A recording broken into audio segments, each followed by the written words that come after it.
about two of our internal alert systems. Our two internal alert systems that help us in our everyday life, and our brilliant brain does this for us. I'm going to be talking first about the reticular activating system. Some people call it the RAS. Okay, and it's this little system in our brain that helps us recognize things and see things. And then I'm going to talk a little bit about our intuition. These are two alert systems, internal alert systems, that every one of us have, and everyone probably use on an individual day, or they use it as we go through our life. Now, you might not be conscious of you using it, but they are there, and there's lots of scientific facts and theories around these things. So if you really want to dig into, find out more about the reticular activating system or intuition and all the studies, go onto the wonderful internet, type into the Google, and it'll tell you all about it. But today, in this session, I'm talking about things that affect us and how we can use this with our own personal development. So let's talk about the RAS, the reticular activating system. Now, there is a part in the brain where this is based, and scientists have found where that is. But I'm just necessarily talking about how it affects us. Now, you can believe in this, or you don't have to believe in this, and that's absolutely fine. But just for the next sort of 5 minutes or so, why don't you just think along and have some awareness about what I'm talking about? So our brilliant brain is always looking for answers. It's always looking for solutions. It's always on the search for things around us. Maybe it's looking to keep us safe. Maybe it's looking for us to notice opportunities. It also is helping us shaping our beliefs on what we are taking in. And our brain does this automatically. Now, what interestingly is, our brain becomes a search mechanism and starts to look for things that the brain is activated to look for. So just bear with me. Here's a little example of how the reticular activating system works. I just want you to think of your body now, where you're sitting, where you are now. Just think about where you are and gather your awareness about your body, but also gather your awareness about the room that you're sitting in or where you're watching me from. Just get a bit of awareness, have a bit of a look around. Great. You're starting to focus your reticular activating system and your brain to that. But now I want you to focus on your left ear.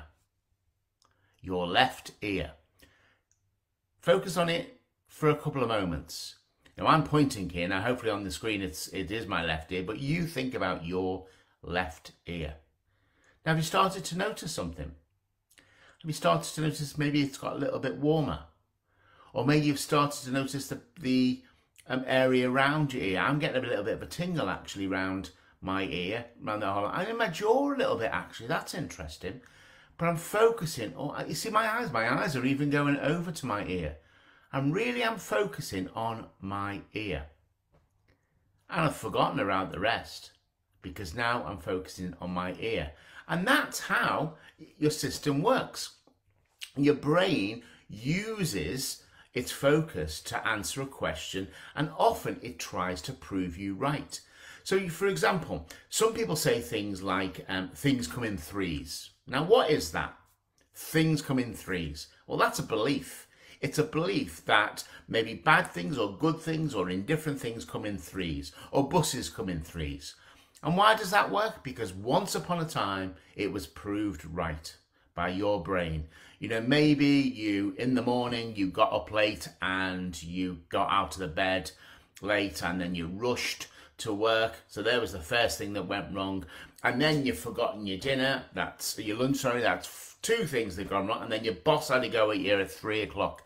There's those three things. What next? Things come in threes because you notice them.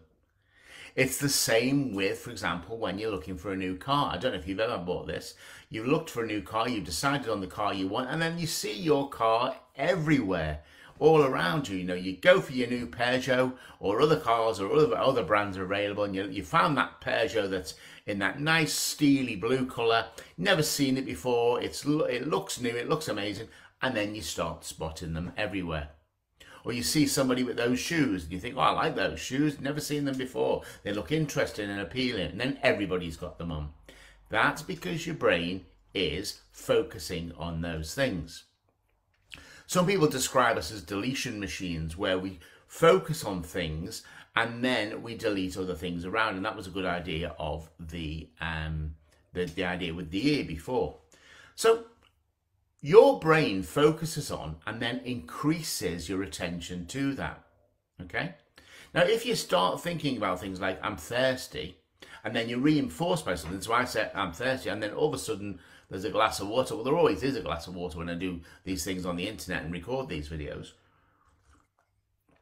But suddenly I start to feel thirsty.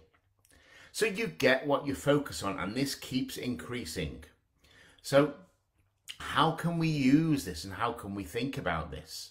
How can we be the thinker and the prover of what we do? Now, something to note, your reticular activating system might not happen immediately.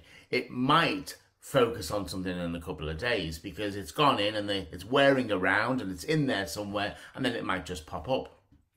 But how can we beware of our alert system with the RAS?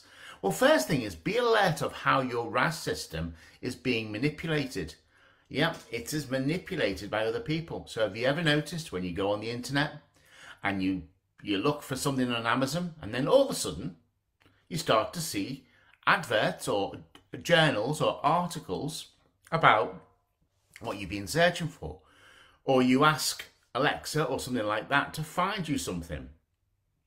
Well, that's because what happens is those algorithms and those things you've been looking for is being directed by Google or Microsoft or whoever, it doesn't matter with who it is, to draw your attention with the hope that you will finally purchase or buy.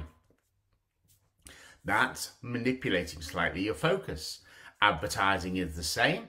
If you go onto particular daytime channels, you're going to see adverts about making your will, donating to charity, thinking about your new stair lift that you're going to get. And you might think about, well, what type of channels are you watching? Well, you could be watching the cooking channel, or you could be watching daytime TV. They're all geared to the people that the audience think. Advertising likes to pinpoint its advertising at people. Also, there are some people out there that also may, and they may not use this as manipulation, but they may try and draw you into conversation of something that you are interested in, and they know you're interested in, and that draws them into your conversation. So there's the first tip with regard to the RAS. Think about how it's being used. Also, perhaps think about the language that you're using and how that focuses what you say. You know, if you say, it's going to be a bad day, your RAS starts to looking for reasons for a bad day. Check out your language as you're talking to people. Why don't you try and direct your reticular activating system? Become the director and then become the prover of positivity and things that you're doing. So can you say things like, how can I be a bit more confident? Why don't you use questions to direct your RAS? Why don't you in the morning say, how can I make today the best day I've had? Or how can you, when you go and meet a friend, how can I be the best friend? How can I communicate well? Ask yourself those questions. What can I do today to feel more bum, bum, bum? And let your reticular activating system take over and direct you that way. So there's the RAS. Define your focus. What are you focused on? Maybe write things down, maybe start with intentions. Change your beliefs as you're going along. Don't be directed by other things. Stay with your own RAS and make that become your reality, become your focus. So that RAS alert system, and focus it, help to focus it, but also notice when it's going a little bit off track and it's creeping around there, going around and finding its own things to focus on.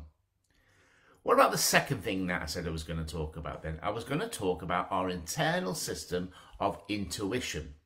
Now, I haven't got time to go into all the theories on intuition. You can go on the Google and find those out. But I just find intuition very, very interesting. And when I've been looking and reading, when I was preparing for what I was going to talk today, basically, there's two types of things that I think affect our intuition. Well, you could say three. Okay, so let's go for three, not two. Firstly, externally. What affects our intuition? What triggers our intuition? Well, you know, you've maybe been outside and you've been in a neighborhood that you've gone into, or you've turned down a different road and it doesn't feel right. Trust that intuition. Why don't you trust it?